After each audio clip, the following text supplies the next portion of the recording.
Ladies and gentlemen, welcome back to another episode of Bulletproof Mindset, Scotland's #1 health, fitness and entertainment. Today's podcast is all continuing the theme of fat loss. We're diving into 10 traits, habits and strategies that successful people do when going into a fat loss phase, and more importantly, keeping that off forever. Now, before we get into it, on point number 10, I'm launching something very, very interesting, so you have to stick to the end for that. But if you are interested in joining this, remember it is completely free to do. The link for it's going to be in the show notes. The last thing I'll say on this, if you're new around here, episodes come out every Monday and Thursday from myself at 6 a.m. And if you are new, consider leaving a 5-star rating on Spotify. Try to get to 200, so anything you can do would be greatly appreciated and would mean the world to me. And without further ado, let's get into today's episode. Building strength is the foundation of all physical pursuits and should be the cornerstone of anything that you do inside the gym, really. I'm opening up with this one off the back of a conversation I had with a client that it's a client that's fairly new working with me, and it's funny how this sort of this debate comes up. It was like, yeah, I like the idea of getting strong, I like the idea of lifting heavier weights, but I still want to lose fat. And it's weird that we think strength isn't associated with losing fat, but it absolutely is. And that nicely ties into what we're talking about today. We're following up off the back of last episode, which was how to lose fat and keep it off forever. So if you haven't tuned into that, go back and listen to that one, because there's a really important strategy within that we all must do if we go into a fat loss phase, and more importantly, what we do coming out of that. Today, we're talking about the traits that people have or build within themselves to lose fat and keep it off forever. So we got 10 different traits. And this is where we're going to dive into the nuance of each individual strategy or habit that you want to build. And really, it's a combination of your feedback that you've responded to on the Instagram poll I put up. It's also a combination of a variety of different strategies that I've seen that's worked with the clients that I've had over the years. And more importantly, off the back of some research that I've done, there's some really interesting papers being published, from meta-studies to just recent articles of people sharing their journey on what's worked for them and what hasn't. So today we're going over those 10 traits, and it's going to be a really good episode. So without further ado, let's get into it.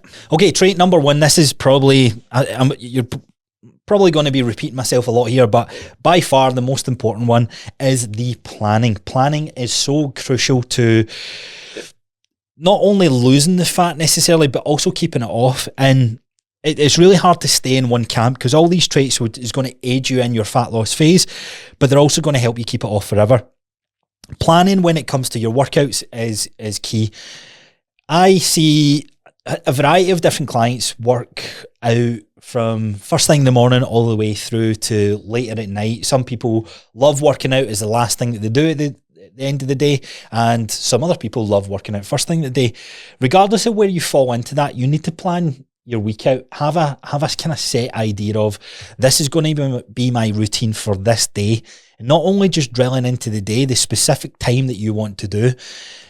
If I'm being really honest with you guys, more so what I've saw with my clients, so this is complete anecdotal, is that the right word? Anecdotal, I think is the right word, is clients who have the ability to work out as the first thing that they do throughout the day. Now, it's not for everyone, but win the morning, win the day is a true saying, and you've heard me say this many times in the podcast before, but it certainly builds momentum. There's less things that can go wrong. But regardless of where you decide to do that, planning in and putting in your diary that you're going to the gym at this specific time, this specific date, you're more likely to achieve it. I think the likelihood of someone saying that they go to the gym 3 times within a week, and someone who says they go to the gym Monday, Wednesday, Friday at this specific time, the people who put in the commitment to the specific time show up 70% more than the guys who don't. Fascinating that just by writing it down on a piece of paper or putting in your diary can help with that. Planning your workouts isn't just saying that you're going on this specific time, but it also sets up boundaries of other things that can just happen in life. So you might want to meet with friends, certain things might be going on in your family, but it allows you to have this non-negotiable with yourself of like, right, okay, I want to see such and such on Wednesday night, but I've said here I'm going to be working out from 6 to 7, so I'll work out from 6 to 7 and then I'll go see them afterwards. The flip side of that is, if you've not really committed much to a time, what I've saw people do is, I'll just go to the gym tomorrow, and then it starts to snowball into the weekend. This actually happens more so with the step side of things. So workouts is one part, but the habits that you're building, whether it's your water intake, your protein intake, your nutrition, or more importantly, your step count, it's very easy to kind of go, yeah, once I'm finished seeing my friend, I'll go out after that. I'll get my steps done after that. So it can be a really hard balance. And I see it time and time again. I see it with myself. I tell myself this all the time. I'll work out later in the day, and I'm getting better at it, but there's still days where I don't end up doing that, and I would have just been better off committing to the time that I'd put in the diary, or committing to a time that I put in the diary. Now let's come on to planning when it comes to your meals. Now this is one that really makes or breaks an individual, depending on your relationship that you have with yourself, your body image, and the food. But having a planned nutrition structure, should I say, is key to this. I think it's more importantly to say that consistency is key, but also having a structure in place is a given, right? So when it comes to the structuring meals, a couple of ways people go about their meal planning is like a Sunday meal prep, and they'll batch prep a bunch of meals for the week. That works extremely well for both me and Gillian. Some other people like to meal plan as they go, but what they do think about is, right, okay, if I have a set meal structure, I know I can batch buy the certain amount of ingredients, and knowing that those ingredients are there, and as you start to create the meals, knowing that meal's there, then you're less likely to make the alternative choice of what you might default to or what you've done in the past. Takeaways or quick fixes, fast food places, whatever it may be. I'm not saying that these foods are necessarily bad, but if you've got a meal structure and you're trying to commit to a fat loss, you're going to be in a calorie deficit. And eating out at some of these fast food places kind of rob you of more calories than you can get from a meal that you've prepped yourself, so that you're pretty satisfied with. Now, the last thing I want to say in planning is around the meal and the nutrition point is actually having a plan for an easy grab and go type of thing. Now, this is a really fantastic trait or fantastic point that I've highlighted with some of my clients. So I have a lot of clients who are kind of on the go, visiting different sites, meeting different clients, just for the type of job that they do. And sometimes that client either hasn't meal prepped, so it goes into the planning, like, okay, so you've not done your meal prep for that day. What do? Do you just write off the day and just eat whatever you please?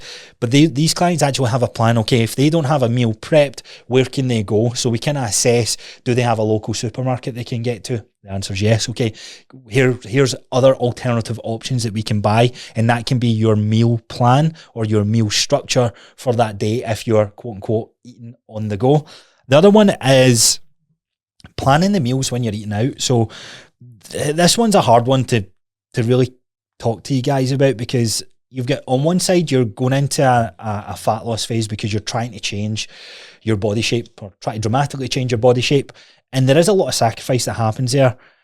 Now, if you're okay with still eating out and still for this process to take longer, then perfect. This is the best tip I can give you. And that's actually looking at the menu and planning ahead of what you're going to have. It allows you to kind of digest and think about, okay, that's what I'm going to have. That's very similar to the meals that I'm having, and it allows you to kind of pigeonhole down this route of, right, or this kind of unwavering guilt, because I'm sure you felt it. I've even felt it before when I've been eating out and I'm like, right, I just get overwhelmed, because when you're in that fat loss phase, you're extremely hungry. Your cravings are much higher. You're dreaming about food, depending on how much you do in the deficit.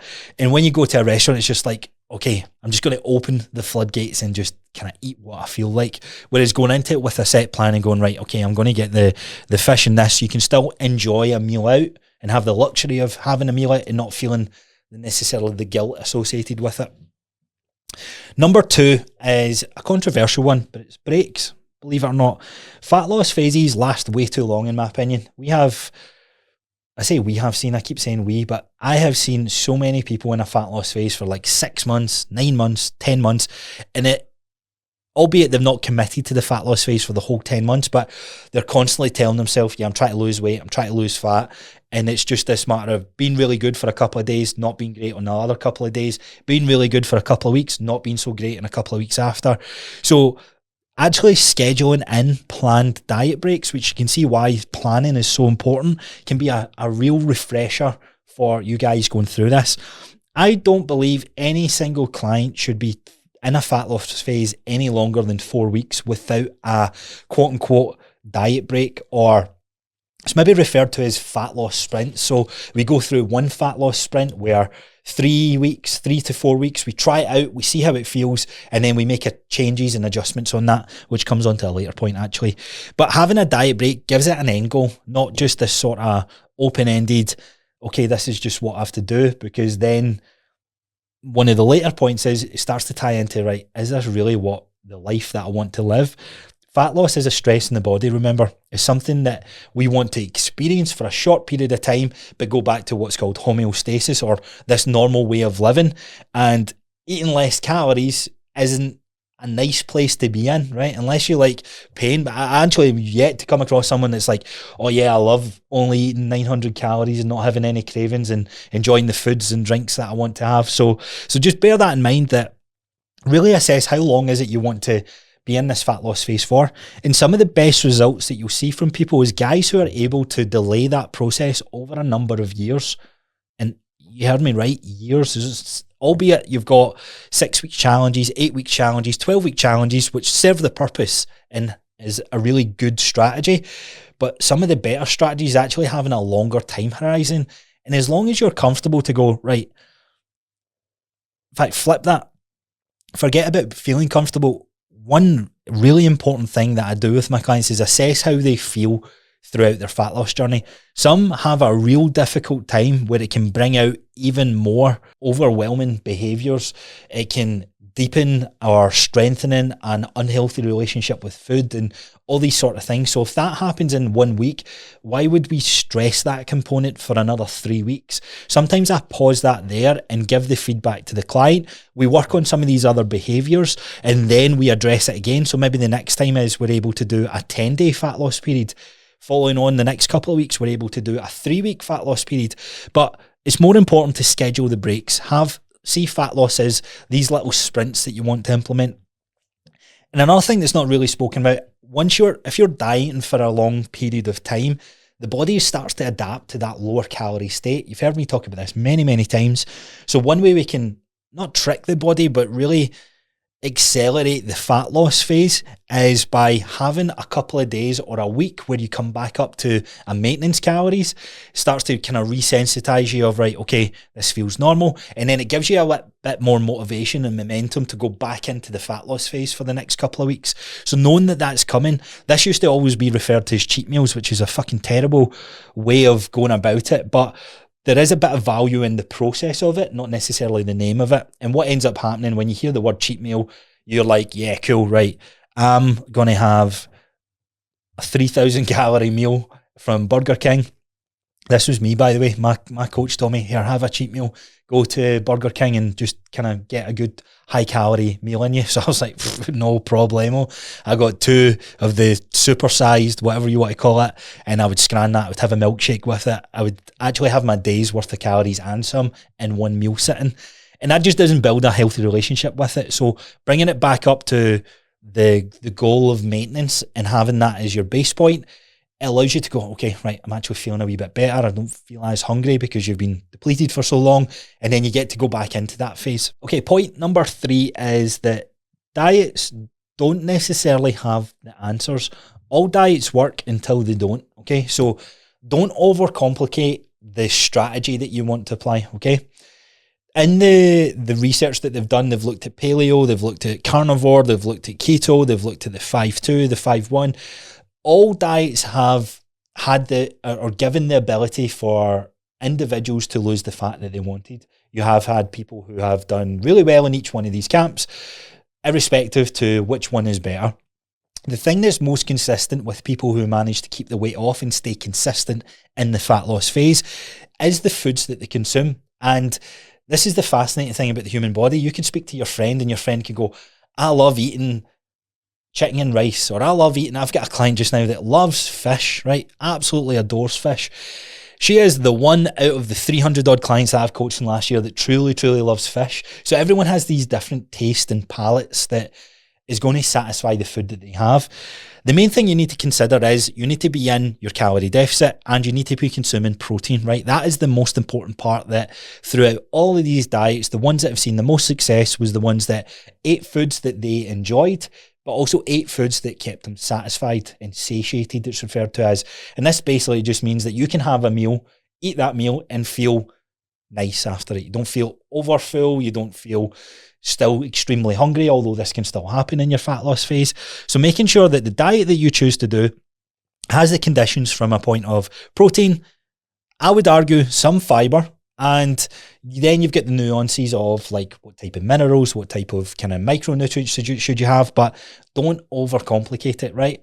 This is a sprint, so this is a fat loss sprint. It's a small phase in your workout journey.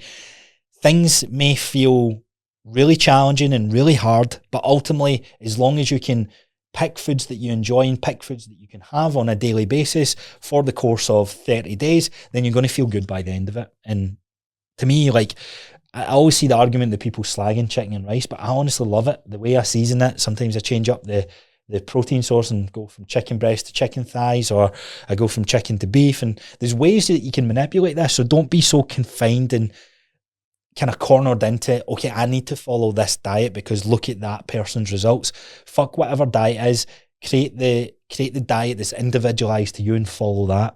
The reason these ones see so much success as well is because they're easy to follow. Just cut out all carbs. Okay, you're looking at the back of whatever it is that you've got and it's like, right, carbs, okay, can't have that. So it makes the process easy. So it all goes back to that planning and structure. That absolutely needs to be in place. But knowing that all diets work, right? And all diets work until they don't work. That's the main one you want to take away. The ones that do work forever is the ones that fit your lifestyle and you. Point number 4, monitoring. So this is a hard one. This is a really hard one because I've struggled a lot with this with a majority of my clients, if I'm being honest with you. There has to be some sort of tracking, right? Some sort of self-monitoring. Self-monitoring can be so open-ended. And the interesting one in this was out of I think it's about 3,000 odd people that they followed across a variety of different diets and across different studies, the ones that reported the majority of success was the ones that were able to self-monitor.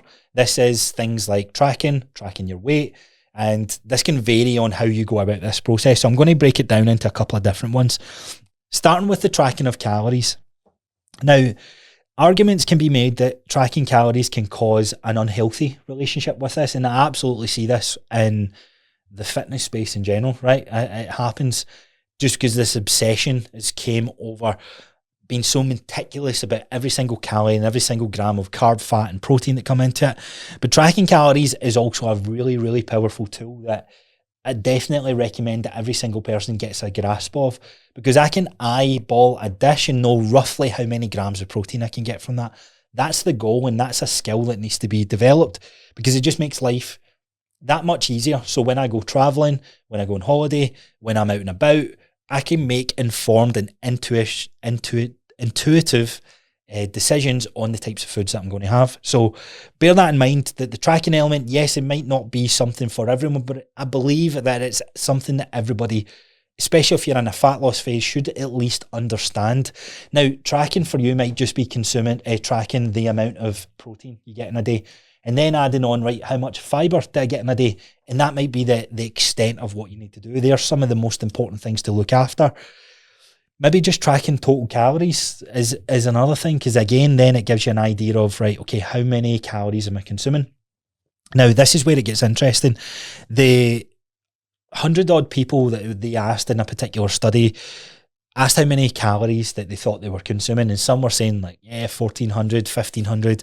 I'm not losing weight in this because I'm not really I'm not really losing weight on 1,500 calories because I'm not, for whatever reason, my metabolism's broken. When they got these individuals to really track what they had in a day, they were 600, 700, 800, sometimes 1,000 calories off where they expected it to be. So I've spoke about a pendulum swinging in the previous podcast. You want to minimize the guess. So, okay, I might not be 100% accurate when I have a meal out, but I know I can be in the realm of, okay, that's going to get me about 30 grams of protein. Might be 32, maybe 40, 47 for some people, but I'm trying to get as accurate to that description or accurate to that number as I possibly can. So the other one here is kind of tracking your metrics, tracking your lifts in the gym. It baffles me to this day how many people just go in and go, yeah, I remember last week I lifted this. And that can work. I'm not saying it doesn't. I was a big believer of this was me when I started my workout journey. Didn't really have anything to write my numbers down, sort of softly tracked my major lifts and just wanted to get a wee bit stronger each week. That comes back to programming as well and comes back to the structure, so there's more to be said on that. But track the weights and reps that you're hitting in the gym and see if that's shifting from week to week. The other thing with tracking is the weight. So this is a controversial one, and anyone I speak to that's tried many different fat loss phases gets so overwhelmed with this mad little number that's on a wee digital screen on your scales that gives you feedback on how much your body weighs. And that can make or break someone's day. It can change someone's mood, it's mad. But this is the history of what fitness and what health is kind of being pursued as. Is your BMI X? Is your weight X? So everyone jumps on these scales and they see these little fluctuations and go, oh my God, I'm getting fatter. And it's mad. I hear that on the show that I listen to, Mind Pump. I like the way that this is communicated. It's like, right, I want to lose 10 kilo of weight. And it's like, okay, do you care how you go about that weight loss? It's like, no, I just want to lose that weight. And it's like, right, cool, cut your leg off, right? So the weight captured on the scale isn't necessarily just fat and just your body weight. We have our organs, we have our muscles, we have how much fluid is sitting in our body, how much we've ate. Like if you drink a 2 litre bottle of, I was going to say juice there, but if you drink a litre bottle of water, let's say, you're going to be a wee bit heavier on those scales because that's sitting in you. Your digestion, you've got your bloat, you've got so many different things that can happen from a hormonal perspective, all the way through to just what you've done in your daily life. You've then got your sleep, your stress, you've got your mood, your energy, you've got all these different things that can change the number that's on that scale.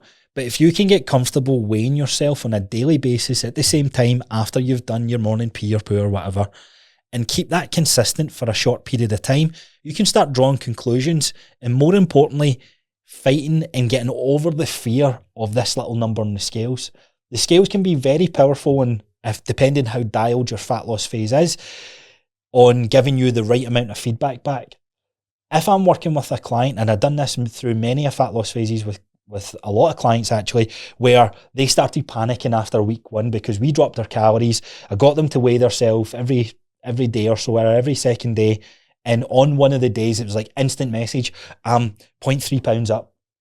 And I was like, right, okay, that's cool. Just stick with it, because that's not gave me enough data. I'll not make any changes to someone's fat loss phase unless there's been the weight's been very consistent after 3 weeks.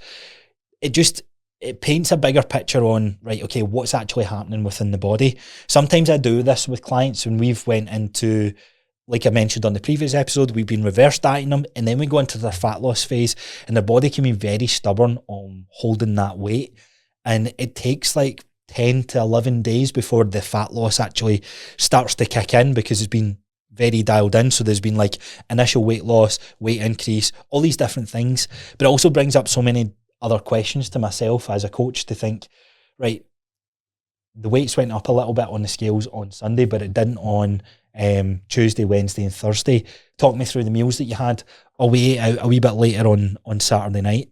Right, okay, I'm no scientist or no guru or anything like that, but I would make a very strong argument that that's the reason why you've weighed in a little bit more, because your body, like if you're eating the same foods, you can see how one little change can dramatically affect the weight in the scale. So you get to iron all this process out. So back to the actual point itself, monitoring can be so powerful, because one, it also kind of recognises, are you on the right journey? Are you on the right path? And is things working for you? Another really important part to mention here is that it's really going to be the next episode in more detail, but fat loss phases aren't for everyone. Some people, we need to kind of realistically assess the life that they're living. And I've been in a fat loss phase with someone that we got down to 1,600 calories for their calorie deficit. We dropped it to 1,400, and then we dropped it to 1,300, which I made it very clear that was quite uncomfortable kind of going this low, but I wanted to see how she felt going through this. And the feedback was that she had less energy, she was having crappy night's sleep, her cravings were through the roof, and it was really challenging trying to raise a kid through this scenario as well.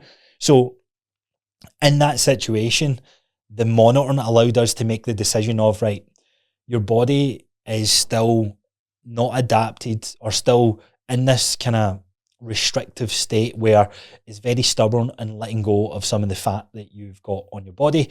And it might be better during this time of your life where you're trying to raise a newborn, you're trying to balance the work commitments, family commitments, where we don't have this stress of trying to stick to a diet that it's not really going to aid you. Let's focus on getting you stronger, and let's keep the calories a little bit higher for a longer period of time until your body does truly adapt to that.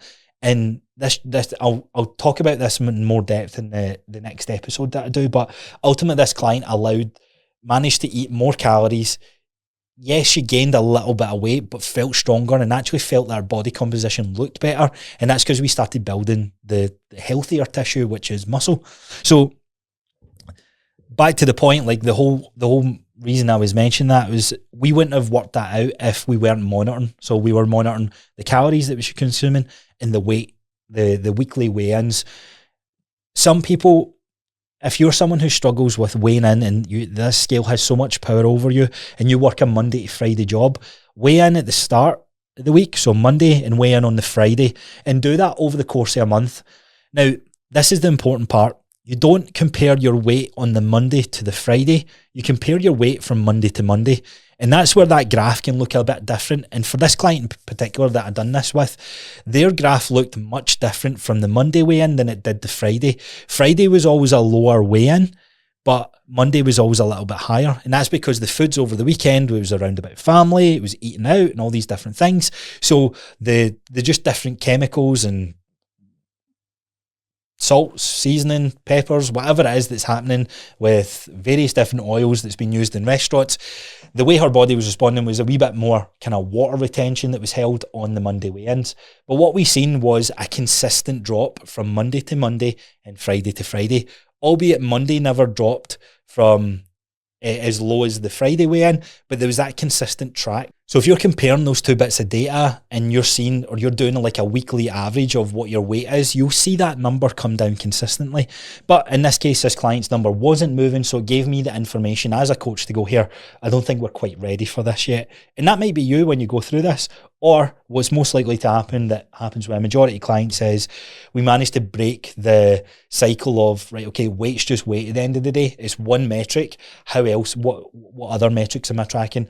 If you hit your calories, you hit your protein, you just need to stay consistent and trust the process that over the course of 4 weeks, you're going to see fat loss. Okay, on to point number 5, large goal setting. I say large because we have another one which is called small goal setting, but a large goal setting really tying into a strong purpose, a strong why on why you want to change. This is where you go down the woo-woo path and it's like, oh, how can that mean? But if you have a bigger goal that's larger than yourself, then you're more committed to following through with that.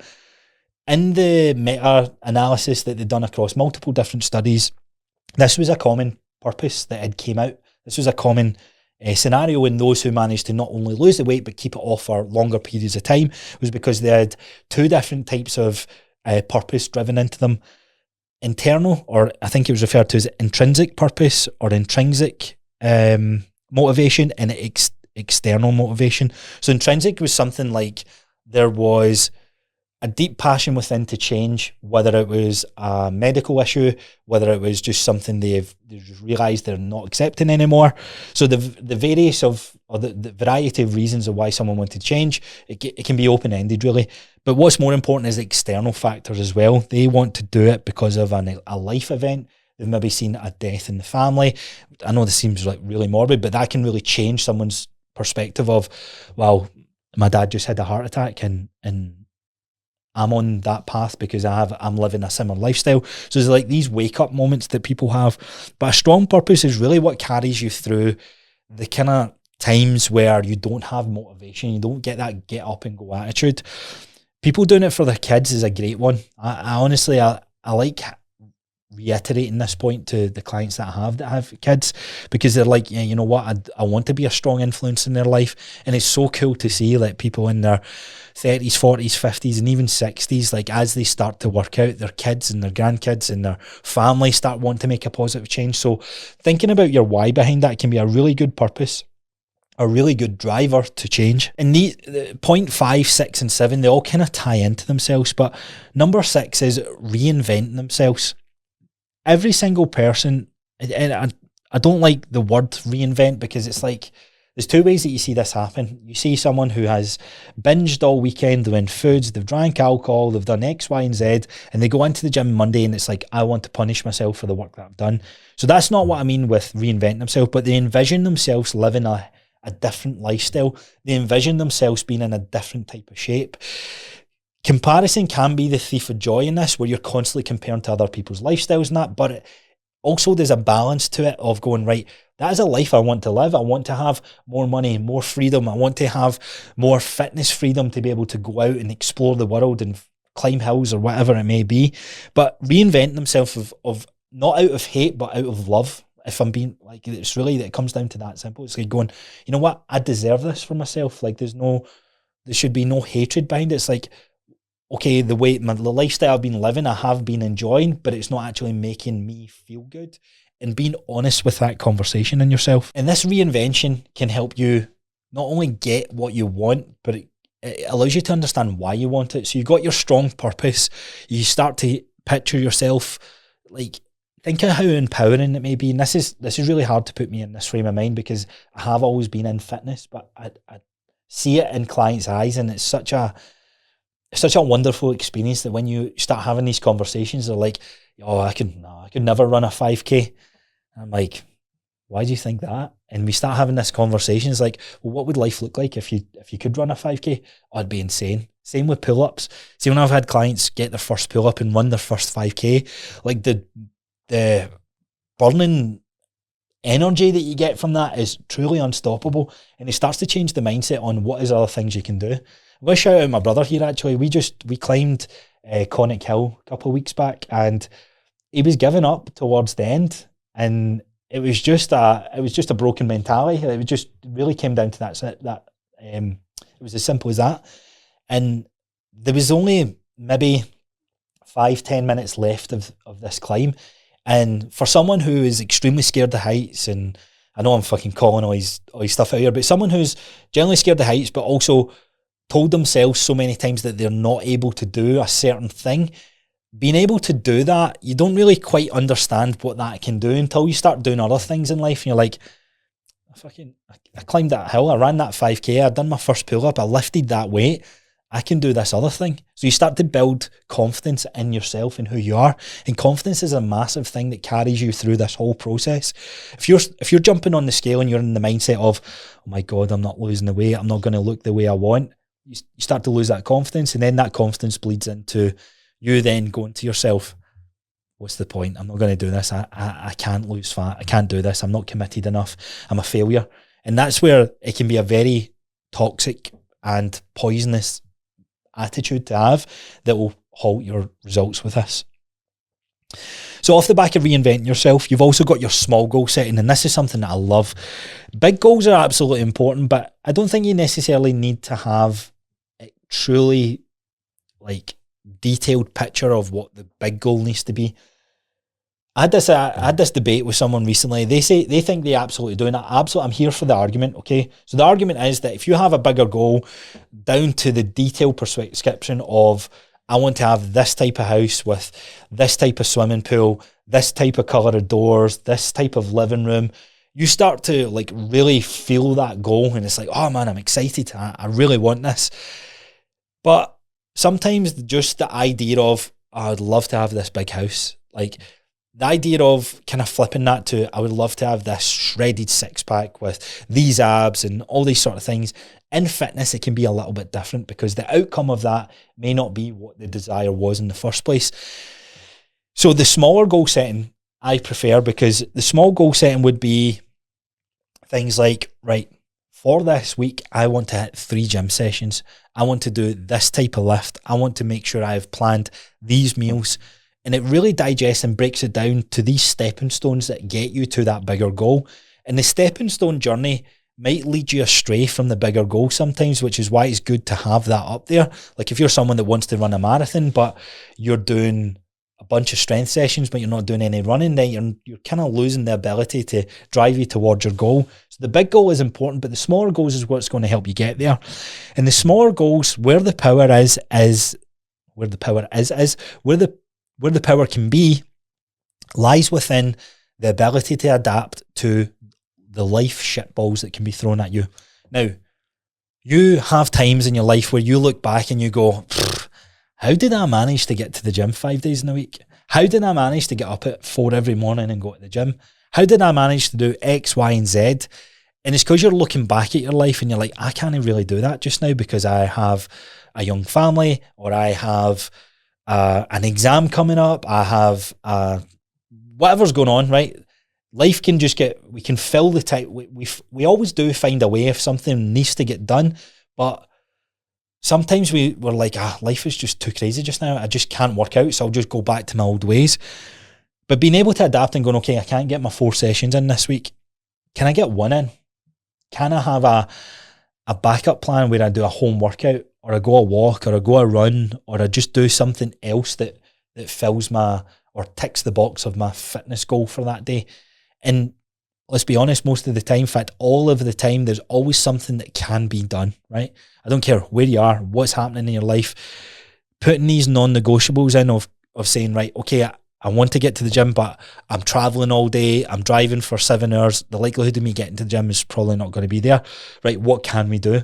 Is it a resistance band mobility drill that we do? Because that's then going to get the dopamine hit and the sense of achievement that's then going to carry motivation into the next day and going, right, what about that day? Can I get to the gym that day? If the answer is no, there's going to be a time where there's going to be a yes. And that's really where your planning and your small goal setting comes in play. So the ability to not give in to the challenge is the key thing, right? In your fat loss phase, as I mentioned earlier with a client, it's a stress in the body, it's a stress on life. So the ability to go and, right, I'm not going to give in to this challenge, but I'm definitely going to adapt because I've been trying to fight it, and I've tried to fight it many times in the past, and this is where I fail. This is where I fall back to my old ways. So how do I change up the plan just now? This is where diet breaks may come in. This is where the change of the programming may come in. This is where the change of the stimulus that you're chasing may come in. But at the end of the day, changing it and adapting it is what's going to keep you on track, or keep you following the plan just over a longer time horizon. Okay, point number 8 is the people who have the most success with this have a real balance to their life. And balance, I mean that they've also recognised the lifestyle that they were living had to change. Okay, so something had to change where they were drinking Friday, Saturdays, and then Sundays. Alcohol is a big thing in this part, by the way. It's a point that I never written down, but it's going to be a future episode. But alcohol is a massive deterrent when it comes to fat loss, right? I don't care who you are, how disciplined you are. Drinking alcohol during your fat loss phase throws you off. It halts everything and makes everything more challenging. So if you're going to go into a fat loss phase, if you're going to drink alcohol, why couple that with a fat loss phase? I think if there's events and weddings and things where you want to drink at, cool, do your own thing with it. But I don't think that's a time where you then have a fat loss phase. But off the back of this is also how to keep it off forever. So if you're someone that likes alcohol, then cool. How do you balance this with the newfound physique that you're in, the newfound muscle, the newfound energy that you have? How do you not gain weight then? So the ones that have balance with their life, but they've also made fundamental changes where they have drastically changed the life that they used to live by implementing other things. So a lot of people will go out and drink on a weekly basis, but their ability to stay very dialed in their nutrition on the other days is really the key that it comes down to. You'll only gain weight back if you're not being as active, you're not lifting weights, and you're not staying in the monitoring aspect of tracking something, right? So if you just kind of go off the rip for 3-4 days of your life, then you can expect that weight gain starting to happen. But the balance may be, hey, I'm going to go out with my friends on Friday night and I'm going to plan that I have this meal and I have this amount of drinks. So it comes back to the planning side of things. It goes into all these other points that I've mentioned so far, but understand that you can have balance with this. You can enjoy yourself and it can be an enjoyable experience. Point number 9 is where it really ramps up a little bit more, but activities on the weekends or activities on the days off. This is where really people get to break the psychological barrier that they've been in this hamster wheel of constantly reevaluate or constantly doing something that they think they enjoy, but they don't enjoy the follow-up. And I'm referring to eating out, drinking out, going to parties, going to clubs, and then that having a negative byproduct on a 2-day hangover, 3-day hangover with not moving about as much and eating foods that is just giving them that dopamine hit because they're in such a low mental state. Individuals who switch to an activity on their days off, an activity at the weekend with their friends, with their family, playing badminton, playing paddleboard, going a walk, going a hike, changing this up, or even this is why run clubs are getting so popular just now, because it's doing something other and it's keeping them accountable and having the ability to go, right, I really love doing this thing because they get to connect with others and all these different things. But doing activities on the weekend is a great one. It doesn't have to be anything drastic or crucial, but it's something that feeds the soul and helps fill this endorphin rush of feeling good. Yeah, I done something that I didn't think I could do. I learned a new skill, so it starts to bleed into other areas of your life. Okay, and the last one, which is the most important one. I said all of these are more important. Planning is definitely the crux of this. The last one is a strong social support. And this can be very, very challenging for every single person going through a fat loss phase, because there is a lifestyle you've been living that has led you to the result or led you to the position that you're at. And within that lifestyle, you have friends, you have family, you have partners. And in that circle, you may be the only person who is changing yourself because you're taking control and accountability over the life that you're living. You're not quite happy where you're at, so you want to go in and make these changes. And one of the stops that you've stumbled upon is losing fat. Where many people go wrong is they do it in this sort of lone wolf mentality and they cut all ties from their previous life and they start to try and make new friends and new circles. So that is a good strategy, but something that is going to help you and aid you better in this process is communicating to the people that you love and the people that surround you. So this would look like here. Normally we go out and we drink on Saturdays. I'm going to skip a couple of Saturdays and I'm not going to drink because I really want to take my fat loss journey seriously. So I'd really appreciate if there's no encouragement to drink on those days. And if you've got a good friend circle, which most of you probably should have, there won't be any sort of backlash from that, because there's nothing worse when you're in it and you feel the pressure from the social setting that you're in to drink, because you then know that's going to lead you to do other things. And that's why having a plan and being able to communicate to your friends and your family it's really so crucial during this whole process. In the household with your partner, it might be that, look, I have very little self-control over having this particular food in the house. If you want it, can you buy it in a smaller, single serving, or can you just hide it completely? And that may seem a bit toxic, but if you're choosing your life partner, you're choosing your girlfriend, boyfriend, whatever it is that you've got going on, you both love each other, but you both also need to support each other. So 1, you need to communicate with them up front, and 2, you need to have an honest conversation with themselves so they can gain the feedback back from you. Now, I'm no relationship expert, but this is something that I've had to implement in my life with Jill. So she loves having a particular food in the house, and I've had to say, look, if you want to have that food, can you just hide it from me? And that's worked really well for me, because I find myself out of habit, and when I'm in this fat loss phase, or even just when I'm going about my day to day, when life stresses come up, the relationship response, or the mentality response I have, is to seek comfort in food. Now, I'm not alone with this. Probably most people, I would hazard a guess and say, the world that we live in, we seek so much comfort in the food that we have. So being able to communicate from the people that's already in our lives of why we don't want certain types of foods, or what we're doing with our fat loss journey or what we're doing with our health and fitness journey can be a massive weight off our shoulders, and we get that social support. The other thing with social support is having like-minded individuals around you. So I mentioned earlier, the lone wolf strategy definitely can work where you're off on your own and you're sort of in this kind of mindset of, yeah, like David Goggins, I'm going to be myself and change my identity, all these sort of things. But it's nicer to do it with other people. It also makes it a wee bit more real, because you're going to experience things like the scale not moving or the cravings that you're having or the struggles that you have, and you'll have a setting that you can then speak to other people about, and they're like, oh, I get this too, and this is what I've been able to do. So you get to connect and bond with other people that are on the same journey as yourself and really get to share the experience with you. There's nothing worse when you're kind of doing this and you'll have these moments of low self-esteem.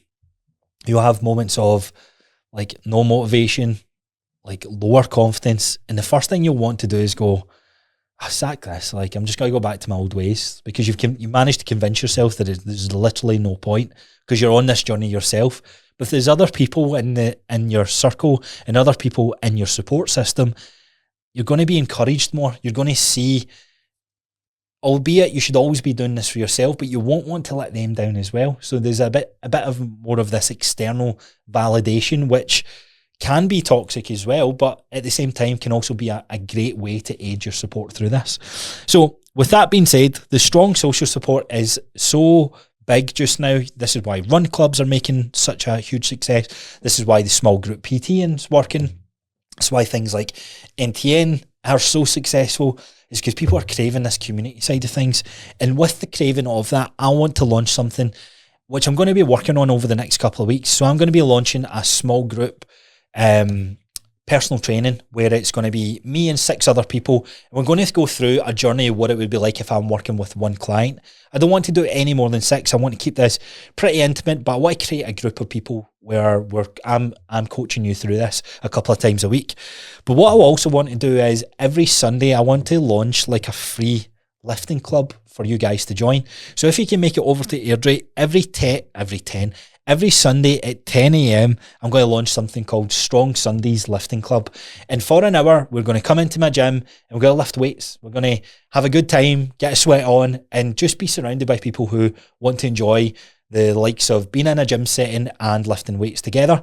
Now, it's not going to be your typical like circuits. There's going to be like compound movements. It's going to be slow and controlled. There is going to be an element of endurance and work capacity, but it's not going to be anything too crazy. Anyone from a beginner to an advanced lifter is going to be able to come into this setting and get a good time, or have a good time, should I say. So if you're interested in that, check the link out below in the description of this video. And yeah, hope to see you there. So the first one that will be kicking off will be next Sunday, the 28th. 28th of July, and I hope to run this. I hope to see as many of you guys there. I don't know how many spaces to cap at, so I'll see what appetite is there for it. But yeah, if you're interested, look, reach out to me. If you get any more questions, you know where to find me. You can find me on Instagram at Coach Crossar. And I hope you enjoyed today's episode. So that is 10 different traits, strategies and habits that you can implement to lose fat but also keep it off forever. The last part of this episode is going to be out next week, which is going to be who fat loss phases aren't for and what to do if it's not for you. So I'll wrap things up there. Hope you're having a fantastic day. Hopefully you enjoyed today's episode. And if you did, look, you know what to do. I'm on the road to 200 ratings. So if you could rate this podcast on Spotify, take your friend's phone. Come on, help me out. I'll see you guys on the next one.